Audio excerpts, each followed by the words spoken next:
What's going on, guys? No, just checking in with another video on depression and anxiety, a mental health video with author, depression survivor, and counselor Douglas Bloch. He's also a friend, a mentor, and a guide for me, and he was when I was at my absolute worst. We are diving into some topics that we think are relevant and pertinent to us, obviously, and hopefully to you guys as well. You can find Doug online just by searching Douglas Bloch. Depression. Douglas Bloch Depression. You can also check the description. I'll have a link to his channel. You guys should check him out. And today we're going to talk about something that I think is universal for people battling mood disorders. And I imagine just people battling life hardships and trauma. And that is this tendency to withdraw and isolate. And whether or not that's a good thing, a bad thing, is it normal? How do you combat that? Should you fight it at all? We're just going to dive a little bit into that topic because people can relate to it. I don't know a single person who doesn't feel like they want to just curl up in a ball and be left alone. But sometimes what you want isn't always what you need, and we're going to explore some more on that whole issue. So thank you for being here today. Thank you, Noah. You're a real swell guy. Yes! We're having fun today, guys. Absolutely. If we can't laugh about it, what can we? Right. A little sense of humor always helps. So this thing about withdrawing. Yeah. The first thing I thought about when you said that is I once had a cat who got an abscess from a fight she was in and was very ill. And one day, shortly after this happened, the cat disappeared. And we thought it had run away. It turned out it had hidden somewhere in the garage where it had withdrawn and gone away, because it was sick. And animals do that. Interesting. I actually hadn't thought about that. Yeah, when animals are sick, they tend to withdraw and try to kind of let themselves heal in quiet. Obviously, this abscess wasn't going to heal, so we luckily found the cat, and we took the cat to the vet and got antibiotics, etc. But I've heard that when animals are ill, they tend to go to a quiet place and try to just lay still and let nature heal. So maybe that's where the instinct comes when people are depressed, do the same thing. But it is completely and totally counterproductive in my experience. Right. Usually counterproductive. I think in bits and pieces, of course it's natural to want some solace, some quiet time, just especially at your absolute worst. There were moments when I would run to my room and I would just get in my bed and I would get in the covers and I would wince in discomfort from my depression and my anxiety, and I maybe needed those moments. But if I were to stay in that space alone, it would eventually, I would just eat myself alive. What happens is that, you stop answering phone calls, you stop opening the mail, you disengage with life. And what are they trying to do when you're in the hospital? You go to groups. Right. You don't sit in your room and suck your thumb, right? Right, and I think a lot of that has to do with the fact that, some people, before they were depressed or anxious, they're very self-reliant. They trust their instincts. They listen to their inner voice, that conscience on their shoulders, so to speak. But one of the most damning things, in my opinion, about being depressed is that, in many ways, you cannot trust your view of the world anymore, your view of yourself, your sense of what you should and shouldn't do. I say this on my channel, it relates to a lot of people. Your broken brain can't fix your damaged mind. You need guidance, so you need to follow a path put before you, and what you think you might need often is really not what ends up working, in my experience. It's very similar to the idea of a person feeling that they're never going to get better. Exactly. That's an illusion. Of course. But the broken brain, the dysregulated brain, convinces you of it. Right, and it feels real. Gee, you need a cough, guy. Just turn your head up if you would. Is that going to be on camera? No, I'll take it off. So the broken brain, the dysregulated brain, keeps you in this illusion that you're never going to... Are you going to cry, Doug? Shut up, I got it written in. Damn it! Right in your sick. Old people. This is funny. Yeah, for example, when you're really depressed and your brain is broken, it tells you that you're never going to get better. Right. And you believe it. Oh, yeah. Then you start becoming suicidal. Because it feels so real. Yeah. I mean, the pain is real. It's not just the pain. It's not that the pain is intense. It's not that it's sort of, around you all the time. But it's that it will never go away. That you see no end in That's sight. the damning belief. Right. Because I've said this before. When you're in that acute space, the idea of being like that forever, which is where you go, that's the mind space you take. Right. It's the most haunting thing ever. It's unacceptable. Unacceptable. Even the most proud person will contemplate ending it all after a few... some people are like, I could last a week. What's the big deal? Depression is temporary, says someone who hasn't lived in it, because for 4 months, 5 months, a year, it doesn't feel temporary. 9 months, no. It feels like forever, but anyway. So So there are many ways in which the brain can trick you, Right. like withdrawing. But evidence shows, experience shows that that's not. There's something in DBT, dialectical behavioral therapy, called opposite action. Yeah. When you feel like withdrawing, you do the opposite. Gotcha. You reach out. Because my 3 mental health recovery tips: set the intention to heal, Right. reach out for support, and treat your symptoms using a combination of mutually supportive therapies. Unless you reach out, nothing happens. Right. Yeah, that makes perfect sense. And I think another reason that a lot of people want to withdraw, this is certainly one of the reasons I wanted to withdraw, was because I felt like no one would understand. I got it in my head that no one had been through what I was going through. People would judge me. People couldn't handle me. I didn't want to bring them down. I was embarrassed. I was embarrassed to be around someone who, in my mind, was happy, maybe who'd never been through it. I wrote that story in my head.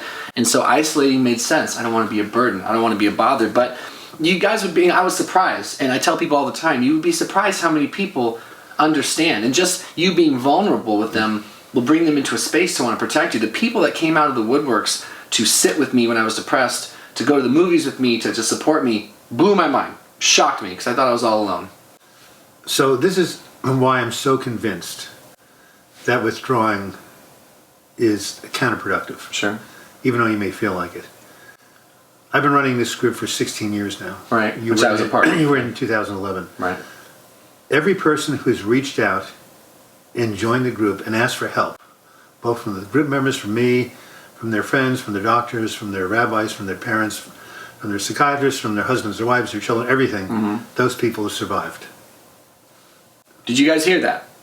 I'm not trying to be The more like... you reach out, the more you connect, the greater your likelihood of survival is. So he's been running a group for a decade plus, 16 years, however long you're running it. What he just said there was powerful, and it's something that strikes me very deeply.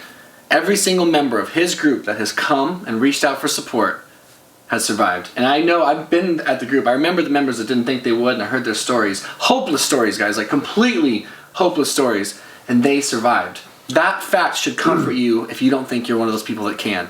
It does require some action and time, but you can survive, and that's, you have to understand here's that. the opposite story, very sad. Oh, perfect, let's bring the mood down. Well, no, it's not. It's an instructive story. So in my book, Healing from Depression, which you should all go out and get, by the way, on Amazon.com. Absolutely, link in the description. Right. Read it when I was in the mental ward. Right. So I dedicate this book to Ann Zimmerman. Ann Zimmerman was my psychotherapist in 1991 through 1995. She was my woman therapist. And she had a bunch of trauma. She was subject to depression, had as a kid. Her father died. She lost her job. A couple of other major losses. She got depressed. And what she did, instead of staying around Portland to reach out for support with her support system, she went down to Los Angeles to visit her daughter, who was in college. Except the daughter was gone all the time, right? So she was basically living by herself in an apartment, cut off from her support system in Portland. Had really nowhere to go, and eventually ended up taking her own life because of the isolation, because she was so isolated. And in her isolation, all of her despair, all of her hopelessness built up, and there was nobody around to counter it. Like, see, in the group, we hold the field. Right. See, look, if you can't believe that you can get well, other people can do it. Exactly. For you. Exactly. I've had people say, like, I ask them, do you believe you can get better? They say no. No. And then I respond with, well, do you believe that I believe that you can get better? Exactly. And they usually will answer yes, because why wouldn't they believe it? And when you have like 6 or 8 or 7 or 9 or 10 people all believing that at the same time, it's powerful. It's powerful. It actually changes your karma and destiny. Yeah, I believe that. I think it can change your brain chemistry. Being around people, period. Right. But it's so important when you're hopeless to be with people who have hope for you. Like in '97, Michael Moran from the Living Richmond Center said, the reason you're going through this, Douglas, is because you're going to write a book one day when you get out the other side and help people, this depression. I said, you're crazy. I'm not the crazy one. You're the crazy one, because one of the reasons I got depressed is my writing career was over. The well was dry. I had nothing to say. Nothing to say. That's why I'm depressed. So do you think I'm going to write another book? You must be out of your mind. Sure enough, 6 months later, when I came out of the depression, within 2 weeks, I started working on my memoir, When Going Through Hell Don't Stop, just like he had predicted. I promise you that the fact that he and the other ministers of that church were visualizing that for me was partially responsible for their vision coming true. That's awesome. They were doing it, around me. I didn't believe them, but it had an effect. Of course. So we need to bring in the troops. We need to get on a team, that's going to help Douglas or Team Noah, Team Douglas, Team whoever you are, and that might not guarantee your survival 100%, but it'll be 99.99999. And without that, you are tremendously handicapped. Yeah. Tremendously handicapped. Absolutely. I have never known a person who has beaten depression Completely on their own. alone. The people who drop out of the group, the people who, like, we just knew this gal who just drew from both of us. And may she rest in peace. Yeah. She, they just, I hear about them. They're in the hospital, they're chronically depressed, sometimes they commit suicide. It just doesn't work. So if you have the feeling that you want to withdraw, do what they say in DBT, opposite action, do the opposite, no matter how hard it is, reach out, give someone a call, just let someone know you need some assistance. And like you said, people are glad to go out of their way. You'd be surprised. Yeah, they're surprised. They want to, because altruism is a part of, I can't even pronounce the damn word, right? Altruism is a part of human nature. Yeah. People feel better when they help other people. There's something called helper's high that they have written about in psychology today. I stay high all the time, then. Right. So you're giving gift to a person when you ask them to help you. Absolutely. They're feeling better. So rather than think you're a burden to people, that's a really common delusion when people are depressed. I'm a burden. Delusion. You said no, that's a delusion.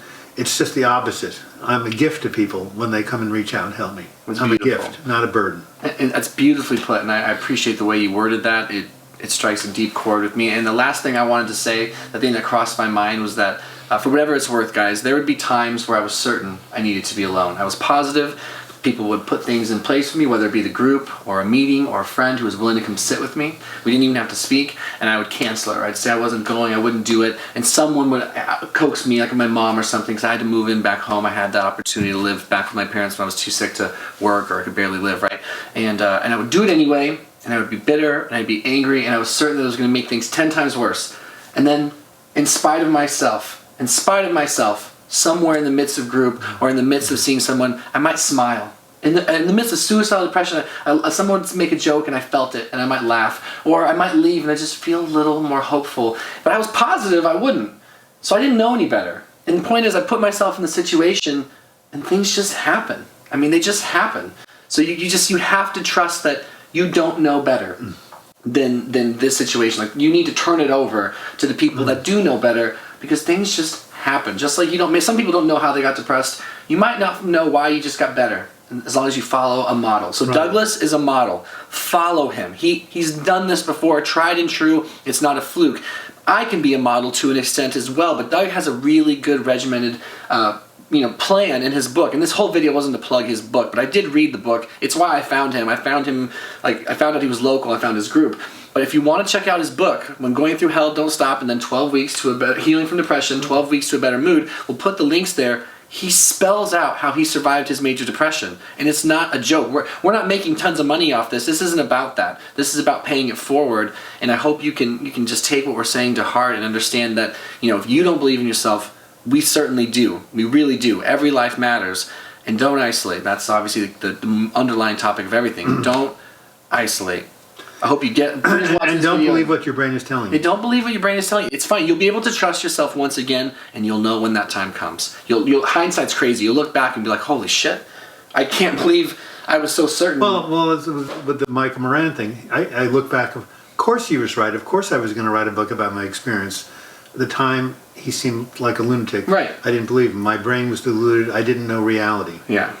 And that's sort of, it's crappy, and we're not telling you that you're still in there, the real you can trust, you're still in there, but you're muffled. And people like us can be voices of reason. Trust other people. Yeah, trust other people right now. If they're saying this is what can help you, if people love you or telling you something, trust them. Even if you don't believe it, trust them. Exactly. So I think we'll wrap the video up there. Check out the description for links to his channel, books, articles, his other videos. Join in the comment section and just let us know your experience with depression. Talk about how you got out of it. Talk about experiences of isolating. Let's be kind to each other, and let's just try to connect and help one another. I appreciate your guys' time. I appreciate your time, sir. Put her there, partner. Yes. And we'll see you guys in the next video. Take care. Boom.